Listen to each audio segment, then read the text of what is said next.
नमस्ते दोस्तों, सभी से प्रणाम, राधे राधे। हम चुटकुला नाच गीत बहुत सुंदर लाइन हैं आप लोग के बीच। जैसा लगेगा कमेंट बॉक्स में ज़रूर बताइएगा। और जो है आप लोग ऐसे हमारे गाने को सुनते रहिए, आनंद लेते रहिए। और नए हो तो हमारे चैनल को सब्सक्राइब कर लीजिएगा। आप लोग को बहुत अच्छे अच्छे गाने सुनने को मिलेंगे। मेरे चैनल पे जाइए, फुलवाच करिए, बहुत आनंद आएगा। रतिया झूलनी के पतिया झकोर मारेला, रतिया झूलनी के पतिया झकोर मारेला, रतिया झूलनी के पतिया के पहली पटौनी ससुर हमरे आए, पहली पटौनी ससुर हमरे आए।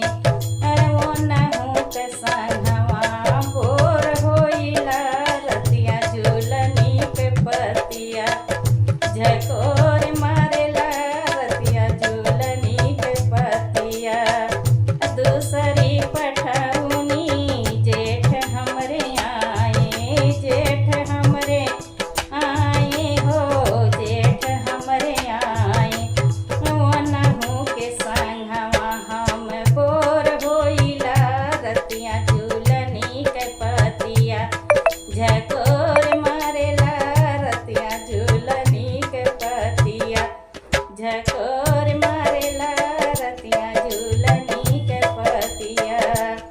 तीसरी पठौनी देवर हमरे आए, देवर हमरे आए हो, देवर हमरे आए।